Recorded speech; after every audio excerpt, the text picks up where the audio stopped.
भारत की जीडीपी पिछले 10 साल के अंदर दुगनी हो गई। जी हाँ, जहां 2015 में भारत की जीडीपी $2 ट्रिलियन की थी, वो अब बढ़कर $4 ट्रिलियन की मार्क को क्रॉस कर चुकी है। भारत की जीडीपी $4 ट्रिलियन हो गई और 2025 के लास्ट में भारत की जीडीपी $4.3 ट्रिलियन को क्रॉस कर जाएगी। यानी 2015 से 2025 के बीच भारत की इकोनॉमी में 105% की तेजी देखी गई। भारत की जीडीपी 105% की तेजी से दौड़ी। IMF ने खुद इसका डाटा रिलीज किया है, जिसका स्क्रीनशॉट आप अपनी स्क्रीन पर देख सकते हैं। यानी पिछले 67 साल में भारत की जीडीपी केवल $2 ट्रिलियन की मार्क को टच कर पाई। इतना तो भारत ने केवल 10 साल के अंदर अपनी जीडीपी में $1.9 ट्रिलियन ऐड किए। यानी भारत की जीडीपी में एक ह्यूमंगस ग्रोथ देखी गई।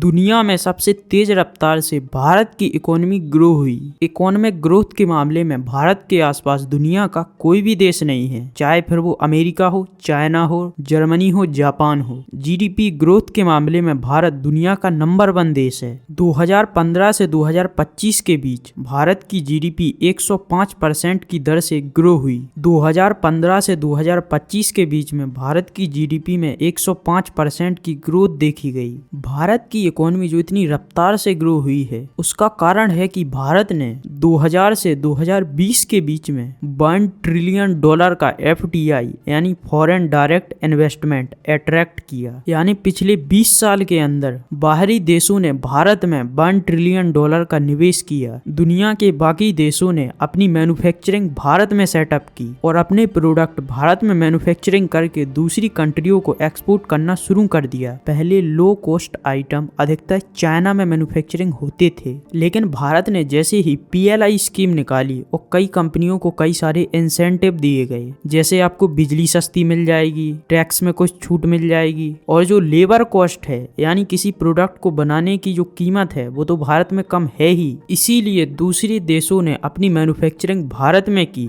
यही कारण है कि भारत की जीडीपी 10 सालों में 105% की रफ्तार से आगे बढ़ी। दूसरे पर अमेरिका है, जिसकी 2015 में जीडीपी $18 ट्रिलियन की थी, जो अब बढ़कर $30 ट्रिलियन के मार्क को क्रॉस कर चुकी है। तीसरे पर चाइना की जीडीपी 2015 में $11 ट्रिलियन की थी, जो 2025 में $19 ट्रिलियन को क्रॉस कर चुकी है और चाइना की जीडीपी में 76% की ग्रोथ देखी गई है। आपको बता दें, भारत 10 साल के अंदर 105% की रफ्तार से ग्रो हुआ, लेकिन भारत अपनी जीडीपी में केवल $1.9 ट्रिलियन ही ऐड कर सका। लेकिन चाइना 76% से ग्रो होकर अपनी जीडीपी में लगभग $8 ट्रिलियन ऐड किए, जबकि अमेरिका ने 66% से ग्रो होकर अपनी जीडीपी में $12 ट्रिलियन ऐड किए। अमेरिका और चीन भारत के मुकाबले अपनी जीडीपी में इतना पैसा इसलिए ऐड कर सके क्योंकि अमेरिका और चीन की जीडीपी भारत के मुकाबले कई ज्यादा है। कंपैरिजन किया जाए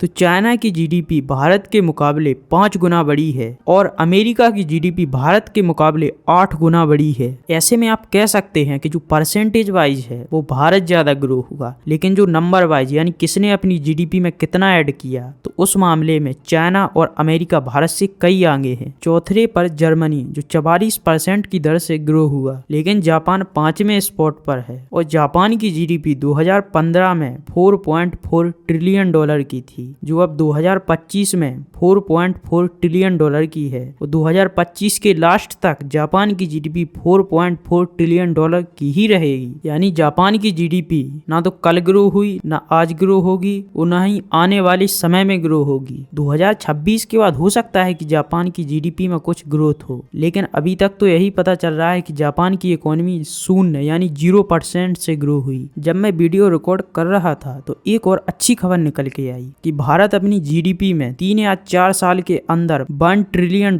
ऐड करेगा। यानी भारत जो अपनी जीडीपी में हर साल $190 बिलियन ऐड करता था, वो अब बढ़कर भारत हर साल अपनी जीडीपी में $375 बिलियन ऐड करेगा, जो कि पिछले साल के मुकाबले लगभग डबल है। और बताया जा रहा है कि भारत अगर 6.8% की दर से ग्रो होता है तो भारत 2029 तक $6.5 ट्रिलियन की इकोनॉमी बन जाएगा और भारत दुनिया में तीसरा इकोनॉमी वाइज जीडीपी वाइज देश होगा। यानी 2023 में पहले पर अमेरिका, दूसरे पर चाइना और तीसरे पर भारत जीडीपी वाइज होंगे। तो आपको क्या लगता है, गवर्नमेंट गवर्नमेंट ने जो PLI स्कीम निकाली जिसके अंतर्गत कई सारी कंपनियों को इंसेंटिव दिए गए, वो भारत सरकार ने सही किया, हाँ या ना? आप अपनी राय कमेंट सेक्शन में जरूर बताइएगा। अगर आपको वीडियो पसंद आई है, इन्फॉर्मेटिव लगी हो तो एक लाइक कर चैनल को सब्सक्राइब जरूर करें। जय हिंद, वंदे मातरम।